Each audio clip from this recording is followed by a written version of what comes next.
ہمیں چپل پہننے کا طریقہ بتایا ہو، جس نبی نے ہمیں بالوں میں کنگھی کرنے کا طریقہ بتایا ہو، جس نبی نے ہمیں کپڑے پہننے کا طریقہ بتایا ہو، جس نبی نے ہمیں سونے کا طریقہ بتایا ہو، ارے جس نبی نے ہمیں بیت الخلاء میں جانے اور آنے کا طریقہ بتایا ہو، اس نے اپنے نام پر خوشی منانے کا طریقہ لوگوں کو نہیں بتایا؟ کیا نبی ہمیں اپنے پیدائش کے دن پر خوشی منانے کا طریقہ بتانا بھول گئے تھے؟ نعوذ باللہ۔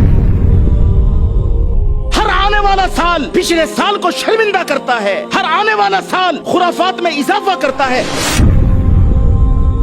میں نے اپنی ان گنہگار آنکھوں سے دیکھا کہ نبی صلی اللہ علیہ وسلم کے نام پر ڈی جے بج رہا تھا، اس میں گانے چل رہے تھے اور اس کے سامنے ڈانس ہو رہا تھا، اور یہ نبی کے نام پر ہو رہا تھا۔